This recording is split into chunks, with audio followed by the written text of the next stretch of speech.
پکڑ کے لوگوں کو مار کے پھینک جاتی ہیں، پیسے نہیں تو پھر بھی مار دے رہے، تیرے کو پیسہ کیوں نہیں؟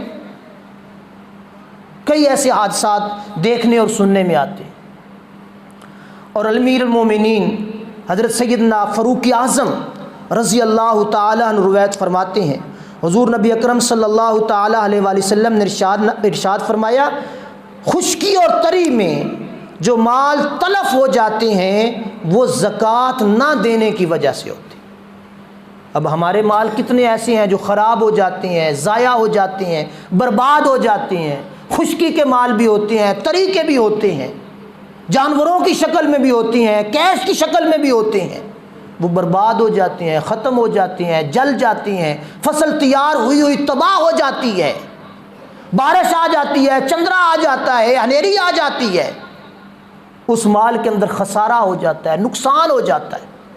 اس کی وجہ کیا ہے؟ حضرت عمر فاروق فرماتے ہیں، حضور علیہ الصلوۃ والسلام نے فرمایا، اس مال کی زکوٰۃ نہ دینے کی وجہ سے اگر مسلمان زکوٰۃ دے، پھر وقت مقررہ پر بارشیں ہوں، پھر بے موسمی ہوائیں نہ چلیں، پھر بے موسمہ ترتیب خراب نہ ہو۔ آج ہمارے معاشرے کے اندر یہ بدحالی پائی جا رہی ہے، مال ہر کسی کے پاس ہے لیکن اس مال کی زکوٰۃ اور صدقات نہیں ہے۔ امیر المومنین حضرت سیدنا علی المرتضیٰ رضی اللہ تعالیٰ عنہ بیان فرماتے ہیں، حضور علیہ الصلوۃ والسلام نے ارشاد فرمایا، فقیر ہرگز ننگے بھوکے ہونے کی وجہ سے تکلیف نہ اٹھائے گی، بلکہ کیا ہوگا؟ مالداروں کے ہاتھوں، سن لو، ایسے مالداروں سے اللہ تبارک و تعالی سخت حساب لینے والا ہے اور انہیں دردناک عذاب دینے والا ہے۔ اب اس کی تشریح حضور داتا گنج بخش علی حجویری رحمۃ اللہ تعالی علیہ نے، ہم زکوٰۃ نہیں دیتے، ہم صدقات نہیں دیتے۔ حضور داتا صاحب نے لکھا ہے کہ مالدار بندے کو غریب کا شکر گزار ہونا چاہیے، مالدار بندے کو غریب کا، مسکین کا شکر گزار ہونا چاہیے کہ اس نے مجھ سے زکوٰۃ وصول کر کے میرے مال کا حق ادا کر دیا ہے۔ ہم لوگ زکوٰۃ دیتے ہی نہیں ہیں، حقدار ہیں پر ان تک پہنچاتے ہی نہیں۔ تو حضور نبی رحمت صلی اللہ تعالیٰ علیہ وآلہ وسلم نے یہ ساری چیزیں بیان کر کے ہمیں اپنی ذات کی طرف متوجہ کیا کہ لوگوں، مال جمع کرو لیکن اس مال کی زکوٰۃ عشر کے طور پہ، عشر کی شکل میں آئے، یا پھر مال احباب رکھا ہوا ہے اس کی شکل میں، یا پیسہ، سونا، چاندی، ہیرے، زیورات، جو کچھ بھی مال ہے اس کا حق ادا کرنا کیا ہے؟ لازم ہے۔ حق ادا کریں گے تو پھر کیا ہوگا؟ پھر دنیا میں بھی ہمارے لیے وہ مال راحت کا باعث بنے گا اور آخرت میں بھی وہ مال ہمارے لیے سکون اور اطمینان کا باعث بنے گا۔ اور حضور نبی رحمت صلی اللہ تعالیٰ علیہ وآلہ وسلم نے ایک دوسرے مقام پر بڑی خوبصورت چیز بیان فرمائی۔ حضرت ابو ہریرہ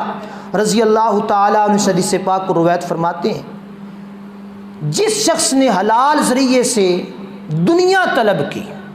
جس شخص نے حلال طریقے سے مال کمایا، دنیا طلب کی، تاکہ اسے کسی کے آگے ہاتھ نہ پھیلانا پڑے۔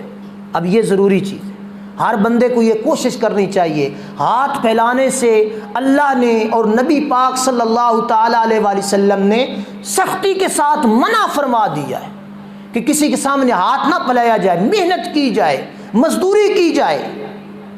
فرمایا کہ دنیا طلب کی تاکہ اپنے کو کسی کے آگے ہاتھ پھیلانے سے بچائے اور اپنے اہل و عیال کے لیے روزی مہیا کرے اور اپنے پڑوسی کے ساتھ حسن سلوک کرے، وہ قیامت کے روز اللہ کے ہاں اس حال میں ملے گا، اس کا چہرہ بدر کامل کی طرح چمک رہا ہو۔ جس نے اس لیے رزق کمایا کہ مجھے ہاتھ نہ پھیلانا پڑے، اس لیے رزق کمایا کہ میری اولاد کی اچھی پرورش ہو سکے، اس لیے رزق کمایا کہ اگر مجھے رب نے رزق دیا تو میں اپنے محلے داروں میں جو غریب، یتیم، مسکین، مفلوق الحال ہیں ان کی داد رسی کروں گا، اپنے ہمسایوں کا خیال کروں گا۔ اور اس نے کیا تو قیامت کے دن کیا ہوگا؟ اس بندے کا چہرہ بدر کامل یعنی سورج کی چمک سے بھی زیادہ چمکدار ہوگا۔ اس نے محلے میں زکوٰۃ صدقات اور خیرات کی شکل میں، اور رب نے اس کو مال دیا تو اس نے تقسیم کیا، بھوکے کو کھانا کھلایا، پیاسے کو پانی پلایا۔ اور اس کے ساتھ ہی دوسری چیز حضور علیہ الصلوۃ والسلام نے ارشاد فرمایا، اور جس نے حلال طریقے سے مال کمایا،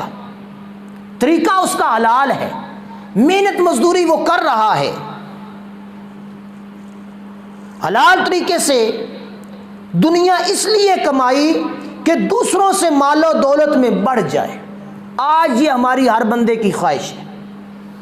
ہر بندے کی آرزو ہے، ہر بندہ محنت کرتا ہے، مزدوری کرتا ہے، مشقت کرتا ہے،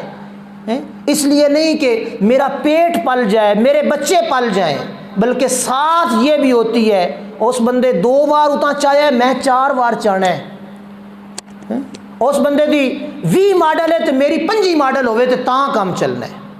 یہ اندر چیزیں آتی ہیں نا، یہ ہوتا ہے تکبر۔ ضرورت کے لیے نہیں، ضرورت کے لیے گاڑی رکھنا، موٹر سائیکل رکھنا یہ ضرورت ہے، لیکن دوسروں میں تکبر کرنا،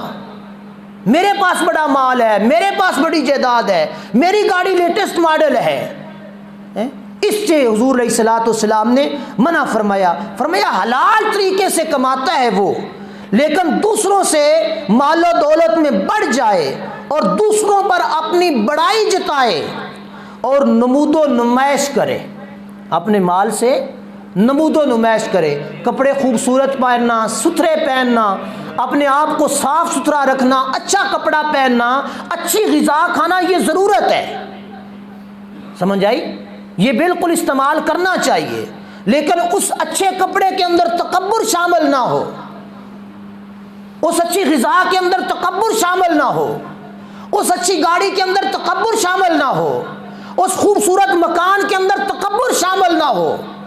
بلکہ صبح شام رب کی بارگاہ میں عاجزی انکساری کرنے والا ہو، یا اللہ تیرا شکر ہے تو نے اپنے فضل سے مجھے یہ سارا کچھ دیا،